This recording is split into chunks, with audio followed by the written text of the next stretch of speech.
Kagabi ng alas 8, si Bagyong Opong ay nag-intensify na into a typhoon category. Dapat painitin yung pinaka-core para humina yung kanyang strength. Now using this wand, I'm carrying this wand now in the 5D. It is a big wand now. Ituro natin yung wand sa pinaka-center. Painitin. Oh, dami namin ah. Our Lady of Nieva, protect us against calamities. Pray for us. San Roque, our patron, pray for us. In the name of the Father, and of the Son, and of the Holy Spirit. Amen. Pero sa storm, sa mga bagyo, at least we predict, now all we can do is to divert yung direction ng bagyo or pahinain natin yung epekto ng bagyo. At bahagyang humina na po ito si Bagyong Opong. Ngayon ay severe tropical storm na lamang. Although significant pa rin ang kanyang lakas ng hangin, kailangan pa rin ho nating mag-ingat. So we did it. Very intense yung energy while doing it. And na-feel namin yung, particularly sa akin, na-feel ko yung energy ng storm. Napakalakas sa gitna. And I saw our fellow 5D workers inside at the center of the storm, at the eye, in the eye of the storm.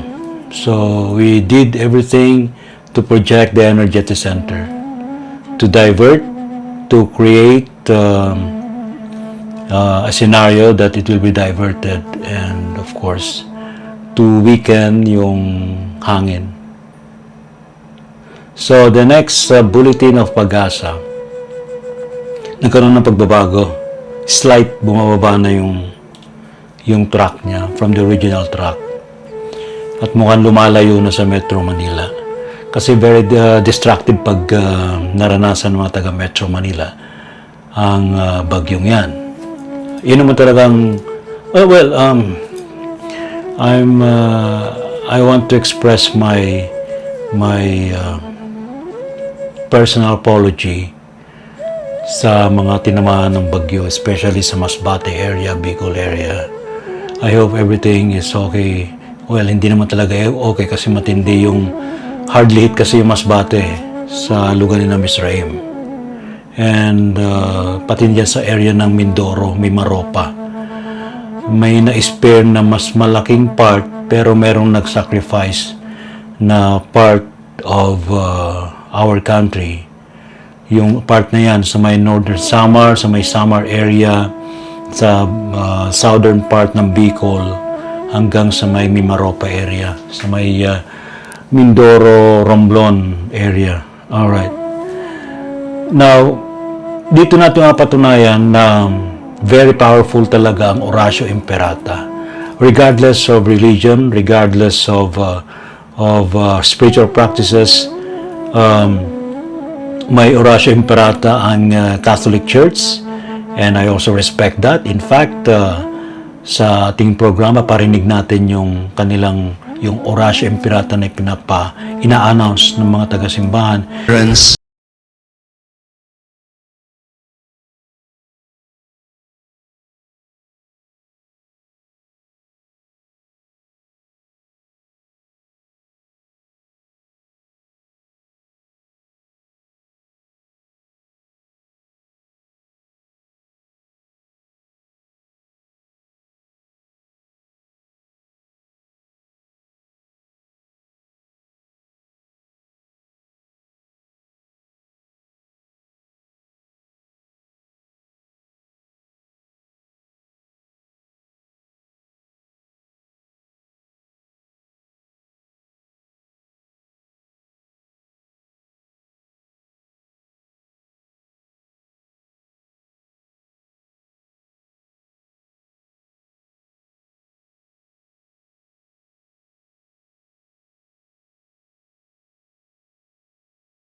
in need.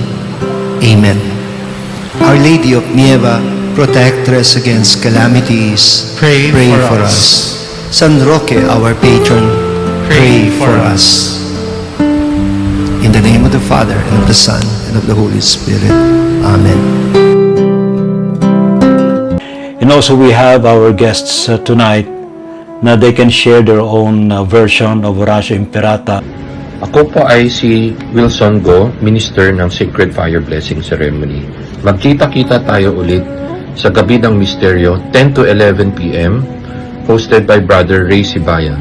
Itong gabi na ito ay pag-usapan natin Oratio Imperata. First of all, salamat po kay Brother Jacus who share and at the same time encourage mga 5D workers, all the light workers to participate in this ritual. It's very effective. At the same time, gusto ko i-share yung sarili kong experience, yung pagkatapos ng invocation na ito, at meron akong special na mensahe na tanggap galing sa taas after I do the invocation. Magkita-kita tayo ulit mamayang gabi. God bless po sa inyong lahat and have a good day. Hi everyone, ako po si Miss Raim, isang Pleiadian Starseed at Ascension Guide. Muli po, iniimbitahan ko kayo na manood mamayang gabi alas 10 hanggang alas 11 sa programa ni Sir Ray T. Sibayan na Gabi ng Misteryo sa DZRH News TV at DZRH News Radio. No, DZRH Online, meron din po niyan sa Facebook. At dito, kasama ng aking 5D Workers in Action na group sa buong Pilipinas, pag-uusapan po natin yung power ng prayer at visualization, especially during typhoons or mga sakuna, no? At pag-uusapan din natin yung milagro na daladala ng dasal na tinatawag natin na Oratio Imperata. Kasabay po dito, magkukwento po ako ng aking experience, lalong-lalo na itong nakaraang bagyong Upong, dahil taga dito po ako sa Masbate, nasa Burias Island, Claveria, Masbate. At ikukwento ko po kung ano yung mga ginawa ko na nakatulong. Naniniwala po ako na nakatulong kung bakit na-spare kami, no, sa dumaang bagyo, no. Kaya wag po kayong mawawala, magkita-kita po tayo mamayang alas 10 hanggang alas 11 kasama ang aking mga 5D Workers in Action, no. Pag-uusapan natin yung spiritualidad at ang ascension ng sangkatauhan at planet Earth. So may we all be blessed. Namaste. Peace. See you later. Hello everyone, this is Miss H of Divine Love Energy Healing Products and Services. At muli, inaaniyahan ko kayo sa Gabi ng Misteryo sa DZRH at kasama natin si Sir Ray T. Sibayan mula 10 to 11 p.m. at ating pag-uusapan ano nga ba itong Oratio Imperata, mga powerful prayers, mantras, and chants, at isi-share ko kung ano yung naging karanasan ko nang ginamit ko tong Oratio Imperata. At maraming salamat din kay Brother Jacus dahil siya ang nagturo sa aming grupo kung paano i-amplify itong Oratio Imperata para makatulong sa nakaraang bagyo na dumaan sa Pilipinas. At gustong i-share yung natutunan ko, no, during using this Oratio Imperata. The phrase is, when we unite, we create more light. So napakahalaga na ang ginagawa natin ay hindi lang para sa sarili natin, kundi para sa sangkatauhan, at magbigay tayo ng light, ng liwanag para sa karamihan. Lalo't kailangan ng buong Pilipinas ang liwanag. Muli, ako po si Miss H of Divine Love Energy Healing Products and Services at magkita-kita tayo mamaya sa Gabi ng Misteryo kasama si Sir Ray T. Sibayan. Kita-kits! Hapon po sa lahat ng mga kamisteryo ni Ray Sibayan. Dr. Jo Bilasano po itong muli. Inaanyayahan ko po kayo mamayang gabi alas 10 sa Gabi ng Misteryo. Meron po tayong talakayan tungkol sa mga orasyon, mga mantras, at pakikiusap sa ating mga elemento. Halimbawa po, nung nakaraang bagyo, lahat po ay nagdasal na ang hangin at ang tubig ay hindi naman gaanong makapinsala sa atin. Ito po ay nangyari dahil hindi maraming lugar sa Pilipinas po ang nagkaroon ng pinsala ng tubig. At aalamin natin paano natin ginagamit ang mga orasyon o kaya itong mga dasal para makausap ang mga elemento. Mga dreams and visions na nagkakaroon ng split talaga na nangyayari. Dito ipinakita sa akin na nagkakaroon ng 3D to 5th dimensions split, no? At nire-remind tayo na ang universe is nasa loob ng ating isipan. So, this is KJ of Spiritual Guide Philippines at iniimbita ko po kayo manood sa Gabi ng Misteryo o DZRH. At ang ating tatalakayin ang Oratio Imperata, the power for prayer, at ang mga mantra na kakailanganin natin para sa mga nagaganap o mga nagaganap ngayon dahil kailangan natin mag-chant at kailangan natin mag-reconnect o mag-pray sa ating Panginoon. So inyong kalilimutan mga kaibigan, tonight, 10 to 11 p.m. sa DZRH Live, Gabi ng Misteryo. Walang a-absent ha. See you. Gabi ng Misteryo.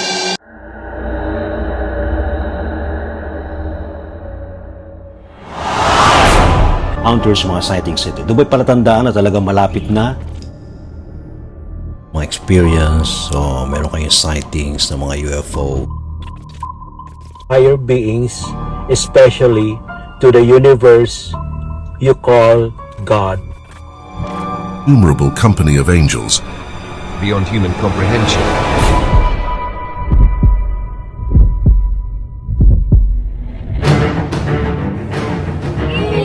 Us. Wow, the propulsion system.